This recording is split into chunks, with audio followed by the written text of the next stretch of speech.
اور اہل فطرت جو لوگ ہیں نا وہ بھی اللہ تبارک و تعالیٰ کو مانتے تھے لیکن انہیں جزیات کا پتہ نہیں تھا۔ اور تیسری قسم کے لوگوں میں مشرک لوگ تھے، یعنی کہ اہل توحید، اہل فطرت اور اہل مشرک۔ چونکہ حضرت حلیمہ سعدیہ رضی اللہ تعالیٰ عنہا کے بارے میں مشرک ہونے کی کوئی ایک روایت، کوئی ایک دلیل بھی نہیں ملتی، تو معلوم یہ ہوا کہ حضرت حلیمہ سعدیہ رضی اللہ تعالیٰ عنہا یا اہل فطرت میں سے تھی یا اہل توحید میں سے تھی، یعنی وہ نبی صلی اللہ علیہ وسلم کی نبوت سے پہلے حضرت حلیمہ سعدیہ وہ دین ابراہیمی کی پیروکار تھیں۔ اب میں نے تمہارے سوال کا جواب دے دیا کہ حلیمہ سعدیہ جو ہے نا وہ مسلمان ہونے سے پہلے اہل توحید پر تھیں۔ اب تم نے جو الزام لگایا ہے وہ ثابت کرو، تم کو یہ ایک دلیل دو کہ حلیمہ سعدیہ مشرک تھی، کوئی ایک ضعیف دلیل ہی دے دو مجھے کہ وہ مشرک تھیں، ان کے بارے میں کوئی ایک روایت دکھا دو، کوئی دلیل دکھا دو، کوئی ثبوت دکھا دو کہ حلیمہ سعدیہ جو مشرک تھی۔ میں نے تو تمہیں بتا دیا نا وہ اہل توحید میں سے تھی یا اہل فطرت میں سے تھی، کیونکہ نبی صلی اللہ علیہ وسلم کی نبوت سے پہلے 3 قسم کے لوگ تھے، ان میں اہل توحید، اہل فطرت اور مشرک لوگ تھے۔ تو ان کے بارے میں چاہوں کہ مشرک کے بارے میں کوئی دلیل نہیں ہے تو ظاہر پیچھے پھر 2 بچتے ہیں، اہل فطرت بچتے ہیں یا اہل توحید بچتے ہیں، تو پھر دونوں میں سے تو وہ تھی نا، تو اللہ کو تو وہ مانتے تھے اور دین ابراہیم کے پیروکار تھے۔ اب تم پر یہ فرض ہے کہ تم حضرت حلیمہ سعدیہ کے بارے میں جو تم نے جو دعویٰ کیا ہے نا، اپنے دعوے کا ثبوت پیش کرو، ان کے بارے میں مشرک ہونے کی کوئی ایک روایت ثابت کرو، لیکن رب کعبہ کی قسم صبح قیامت تک تم یہ دلیل پیش نہیں کر سکو۔ اب آئیے جی چلتے ہیں، میں آپ کو بتاتا ہوں کہ حضرت حلیمہ سعدیہ رضی اللہ تعالیٰ عنہا کب مسلمان ہوئی اور مسلمان ہونے کے کیا کیا دلائل اور کس کس روایت میں ان کے مسلمان ہونے کے ثبوت ملتے ہیں۔ حضرت حلیمہ سعدیہ رضی اللہ تعالیٰ عنہا بنت عبداللہ بن حارث رضی اللہ تعالیٰ عنہما کا تعلق قبیلہ بنی سعد سے ہے۔ آپ رضی اللہ تعالیٰ عنہا مشرف باسلام ہوئی اور صحابیت سے مشرف ہوئی۔ آپ کے شوہر کا نام حضرت حارث رضی اللہ عنہ تھا، وہ بھی صاحب ایمان اور نبی کریم صلی اللہ علیہ وسلم کی صحبت بابرکت سے فیض پانے والے تھے۔ جب حضرت حلیمہ سعدیہ مقام جرانہ کے مقام پر نبی کریم صلی اللہ علیہ وسلم سے ملنے آئیں تو اس وقت نبی صلی اللہ علیہ وسلم غزوہ بنی حوازن سے پلٹے ہی تھے اور مال غنیمت تقسیم کر رہے تھے، تو آپ نے اپنی والدہ کو بٹھایا، ان کی تعظیم کی، خدمت کی اور ان کو تحفے تحائف دیے۔ تو صحابہ کرام نے پوچھا یا رسول اللہ علیہ وسلم جو آپ جن کے ساتھ بڑا پیار کر رہے ہیں وہ آپ سے پیار کر رہی ہیں، یہ اماں جی کون ہیں؟ تو نبی کریم صلی اللہ علیہ وسلم فرمایا یہ میری رضائی والدہ حضرت حلیمہ سعدیہ ہیں۔ نبی کریم صلی اللہ علیہ وسلم کی ایک حدیث مبارکہ ہے کہ انا ابن العواتق، یعنی میں آتکاؤں کا بیٹا ہوں۔ آتک آتکا کی جمع ہے۔ یہ آتکا ان 3 خواتین کا نام ہے جنہوں نے نبی کریم صلی اللہ علیہ وسلم کو دودھ پلایا۔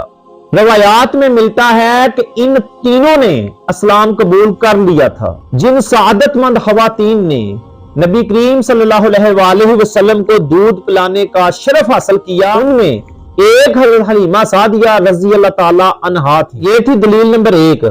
اب میں آپ کو بتاتا ہوں دلیل نمبر 2، ثبوت نمبر 2۔ حافظ ابن حجر اسقلانی نے الاصابہ میں حضرت حلیمہ سعدیہ رضی اللہ تعالی عنہا کو صحابیات میں شمار کیا ہے۔ ثبوت نمبر 3، زاد المعاد فی ہدی حیر العباد میں ابن قیم جوزی نے لکھا ہے کہ صحیح اور راجح قول کے مطابق حضرت سیدنا حلیمہ سعدیہ نے اسلام قبول کر لیا تھا۔ آگے دلیل نمبر 4، ثبوت نمبر 4، لکھتے جانا میرے ثبوت کہ حضرت حلیمہ سعدیہ مسلمان تھی، وہ ثبوت لکھتے جانا تم۔ علامہ فاسی نے مستعذب الاحبار میں لکھا ہے کہ ابن حبان وغیرہ نے حضرت حلیمہ سعدیہ رضی اللہ تعالی عنہا اور آپ کی پیاری بیٹی حضرت شیمہ رضی اللہ عنہا کے قبول اسلام کی روایت کی تصحیح کی ہے۔ اگر دلیل نمبر 5، ثبوت نمبر 5، علامہ صالح شامی نے سبل الخدا میں آپ کو صحابیات میں شمار کیا ہے۔ اگر دلیل نمبر 6، ثبوت نمبر 6، شرح المواہب الدنیا کے حاشیے میں اکثر علماء اسلام کے نزدیک حضرت حلیمہ نے اسلام قبول کر لیا تھا اور نبی کریم صلی اللہ علیہ وسلم کی صحبت بابرکت سے فیض حاصل کیا۔ خلاصہ یہ ہے کہ ابن حبان، ابن عبد البر، حافظ مغلطائی، حافظ ابن حجر، علامہ شافی صالح وغیرہ جمہور علماء کرام کے نزدیک صحیح اور راجح یہ ہے کہ حضرت حلیمہ سعدیہ مشرف باسلام ہوئی اور نبی کریم صلی اللہ علیہ وسلم کی صحبت پائی۔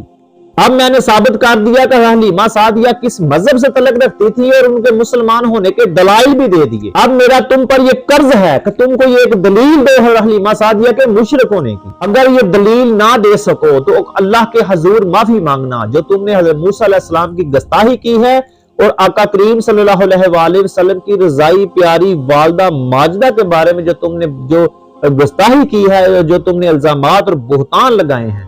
اللہ تبارک و تعالیٰ نے اپنے نبی صلی اللہ علیہ وآلہ وسلم کے نور کو پاک پشتوں سے پاک پشتوں میں منتقل کیا ہے، اور نبی صلی اللہ علیہ وآلہ وسلم کی نسبت جس کسی چیز سے بھی ہوگی اور وہ نور سے آشکارا ہو گئی۔ اور تم شرم کرو، تم رسول اللہ صلی اللہ علیہ وسلم کی رضائی والدہ پر بت پرستی کا جو الزام لگا رہے ہو، جنہوں نے آقا کریم صلی اللہ علیہ وآلہ وسلم کو دودھ پلایا۔